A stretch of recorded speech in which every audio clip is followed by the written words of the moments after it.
The Great Wall of China, or in Chinese, is called Wanli Chang Cheng. This system of fortifications was built along China's northern border. This wall serves to protect and consolidate the territory of China and the empire toward various nomadic groups in China. Some walls have been built before the 7th century BC by the ancient Chinese state. Additional wall buildings were built by the first Chinese emperor. His name was Qin Shi Huang from 220 to 206 BC. But currently only a few of Qin's walls remain. And after the Qin dynasty there were also many dynasties that helped build and maintain some of these stretches of border wall in the centuries since. But the most famous part of the wall today, it was built by the Ming dynasty from 1368 to 1644. Here is the history of the Great Wall of China. The Chinese were familiar with wall building techniques in the spring and autumn between the 8th and 5th centuries BC. During this time and the subsequent period of warring states, the Qin, Wei, Zhao, Qi, Han, Yan, and Zhenqian states, all built vast fortifications to defend their own borders. At that time the fort was built only to withstand small arms attacks. These walls are mostly made of stone or soil and gravel between the frame of the board. Of all the walls, only the Great Han Wall is the longest of all walls. From Mamitu near Yumenguan to Liaodong. In addition to defense, another purpose of the construction of this wall is to control the border, which allows the imposition of taxes on goods transported along the Silk Road. Also to encourage the pace of trade and control immigration and emigration. In addition, the defense capabilities of the Great Wall were enhanced by the construction of a guard tower, army barracks, garrison stations, signaling capabilities through smoke and fire. The Great Wall also serves as a transportation corridor. In 221 BC, King Zheng of Qin conquered his last opponents, then unified China, and he became the first emperor of the Qin dynasty. His name became Qin Shi Huang. Qin Shi Huang intends to create a centralized government, and he seeks to prevent the rise of subordinate kings. Then he ordered the destruction of some parts of the wall that divided his empire among his vassal states. To defend the empire from attacks by Xiongnu from the north. The main material for building existing walls in mountainous areas is stone, while for lowland development they use the main material of the soil. But unfortunately there is no historical record that still exists that can show the right length and path for the walls of the Qin dynasty. Some ancient walls have been eroded over the centuries, and very few parts remain today. The amount of human resources used for the construction of this wall is still unknown.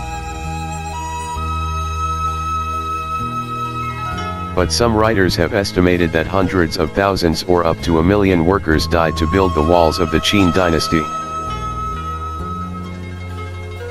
After the Qin dynasty, many dynasties repaired and built walls to stem the attacks of their enemies from north of the border. Later in the 14th century, the concept of the Great Wall was revived under Ming dynasty rule. This was because the Ming dynasty had failed to rule the Mongolian tribes.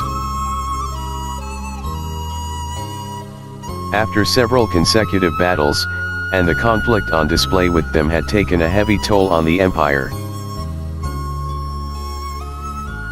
To solve this problem, the Ming dynasty adopted a new strategy to keep nomadic tribes from easily entering its territory, by building a wall along the northern border of China.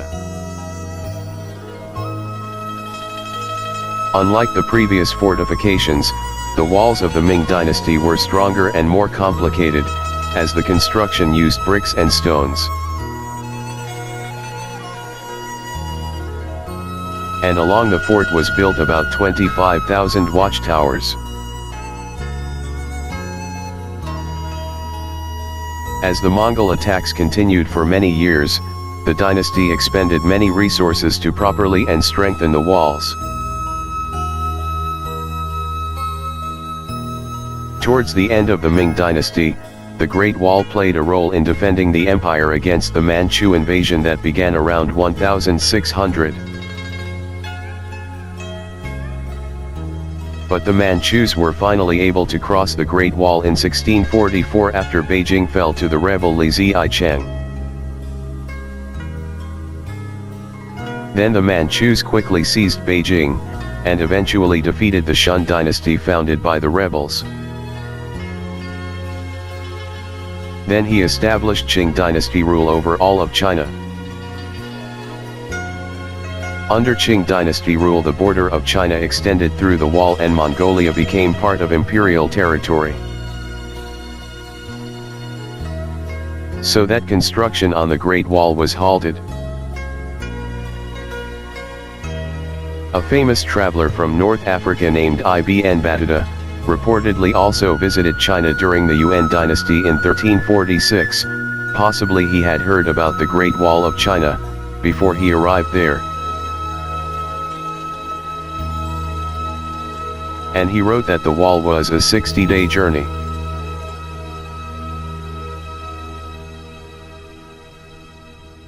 In the early 16th century, after Europeans reached Ming dynasty territory in China by boat. The story of the Great Wall of China in Europe. Although no Europeans saw it firsthand during the next century. When China opened its borders with foreign traders and visitors after its defeat in the First and Second Opium Wars. The Great Wall of China is a major attraction for tourists. And with many people who enjoy traveling from the 19th century, this makes the popularity of the Chinese Wall more widespread. This size is calculated from 6,259 kilometers of actual wall section, 359 kilometers trenches and 2,232 of natural defense barriers around hills and rivers.